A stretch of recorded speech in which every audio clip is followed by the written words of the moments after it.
Welcome to Todos Cafeteros. We're here to discuss the second match day of the CONMEBOL World Cup qualifying campaign that happened on September 12th and saw all 5 games being played on that day. We're going through those games one by one, but after match day 1, we had a better idea where the strong parts are, which nations are off to a good start, and obviously it's a long campaign. There's a total of 18 match days to be played. This is only match day 2. Just as a reminder to please subscribe if you're interested in more content with regards to Colombian national team, Colombian soccer overall, or in this case just CONMEBOL nations that we're going to review here today. So September 12th was the day. The match day kicked off with Bolivia playing Argentina in La Paz. That was by far the highest altitude game, so 3.6 kilometers high altitude, sunny weather, and definitely even worse with regards to altitude than the game in Ecuador, in Quito. That was at the height of 2.8 kilometers. So both teams faced off in Estadio Hernando Siles. Argentina today without Messi. Bolivia with too many mistakes on their side. They lost the ball too early, running counterattacks, and defensively they got nervous when Argentina moved their midfield up. And then Argentina on their side was just faster and more precise. Enzo Fernandez scored his 3rd international goal to make it 1-0 in the 31st minute. That's the goal we're seeing here. Bolivia's Roberto Fernandez then got a red card in the 36th minute, so just 5 minutes after the goal. And then Tagliafico with the header after a free kick in the 42nd minute. Argentina up 2-0. This was his first international goal in his 51st cap with the national team. And the game basically pretty much over at this point before the first half even concluded. Argentina up 2-0, Bolivia with a red card. The second half, everyone was out of energy, again a high altitude game in the sun. Gonzalez increased the score to 3-0 in the 83rd minute. And Argentina is now first in the table, Bolivia last after those 2 losses. Obviously, they didn't have the greatest schedule in their advantage. They played first Brazil, then Argentina, and both lost both games pretty clearly, so that they're now last in the table. Why they're last in the table? Ecuador started with -3 points, but Ecuador won their game. So we're in Quito, in Ecuador. Again, also high altitude here, not as high as in La Paz, but still 2.8 kilometers high in Estadio Rodrigo Paz Delgado. So we saw Ecuador that started with -3 points into their qualifying campaign. Why? Because the Court of Arbitration for Sports, the TAS, before the start of the Qatar 2022 World Cup, they basically decided that Ecuador will have -3 points, gets 3 points subtracted from their qualifying campaign for the 2026 World Cup instead of enforcing that onto the previous World Cup, because Byron Castillo he used the fake passport, or the information in the passport were incorrect. Chile and Peru challenged his status that he wasn't eligible to play for Ecuador, as he supposedly was a Colombian national. They questioned his citizen status. In the end, it all checked out. Castillo is an Ecuadorian national who was allowed to play for them. That being said, the passport that they used to register him had a wrong birthplace. So it claimed for him to be born in Ecuador when he was actually born in Colombia.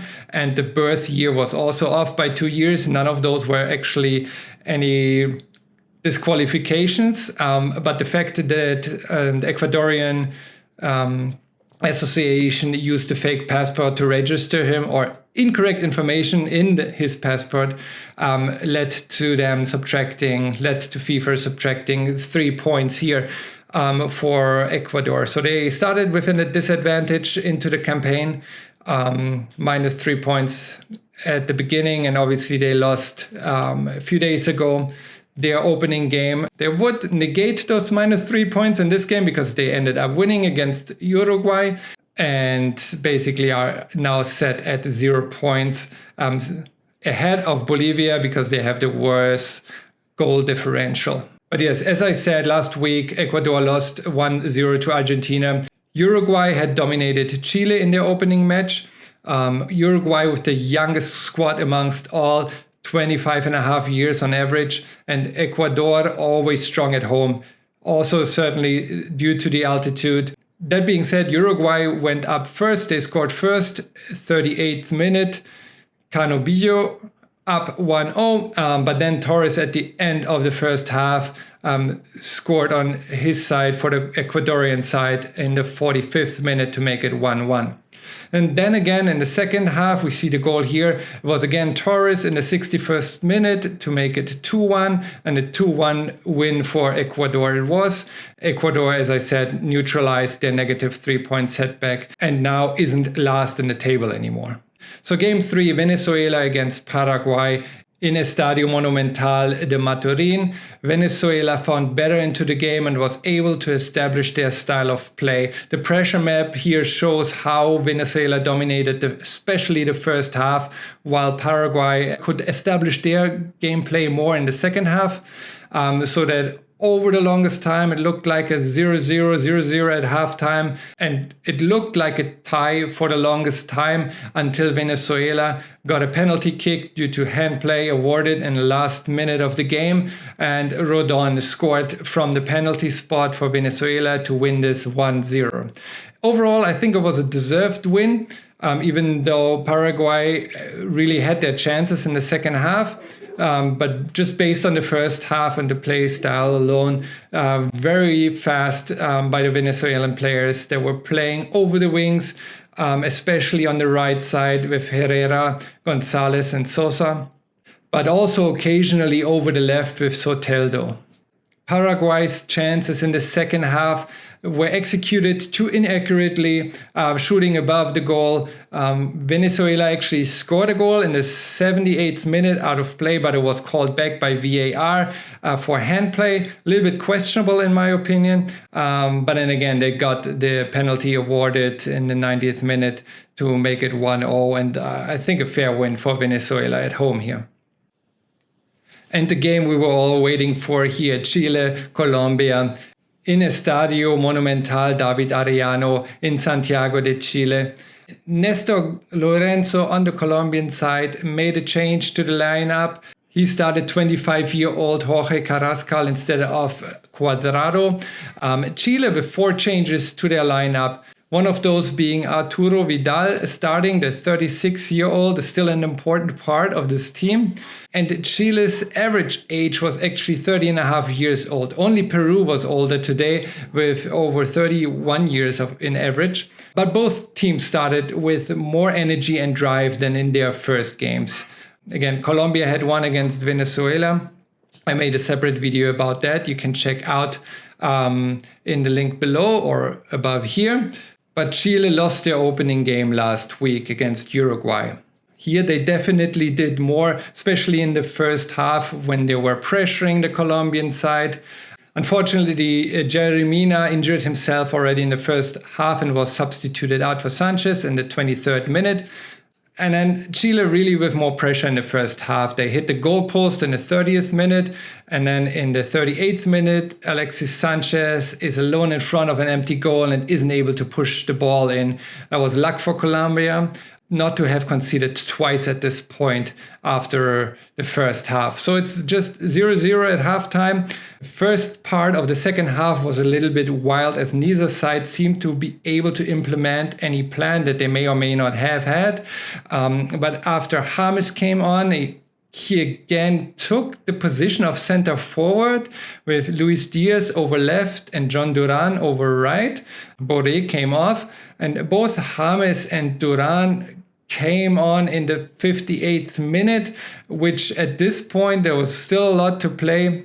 This change in style, I don't think, helped the Colombian team. It mixed things up, certainly. So I felt like Chile's defense couldn't really adjust too much to the new players, especially if James playing center forward. That's something to look out for in the future as well, because I don't know if that's the plan here, but you can clearly see their gameplay based on the players' average position before the substitution, with a more structure over left and right.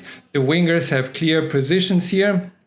Borré is in center position, but also working backwards. When James came on, he basically stayed more in the front. He was the center forward, staying above or in front of the wingers.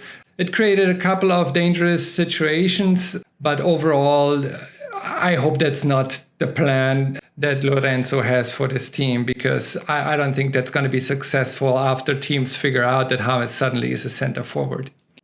So in the 75th minute, Colombia messes up its biggest chance. It's a clear chance in front of the goal that the team created pretty well over the side, but Sinisterra, who had come on at this point, wasn't able to make it in. Instead of passing it across, he should have just taken this opportunity to score, to shoot at goal at least, after already defeating the last defender and having the goalkeeper right in front of him, like 6 meters away from the box. Should have just tried it here instead of passing it across and losing the ball like that. Chile got dangerous again in the 77th minute with Maripan, who scores an offside goal for Chile after converting a free kick, but still 0-0 because VAR overturned it. It felt like a 0-0 for the longest time, and it turned out to be a scoreless draw after all. So Colombia next at home against Uruguay on October 12th, and then in Ecuador on October 17th. So definitely 2 important matches here against direct competitors for the World Cup spots.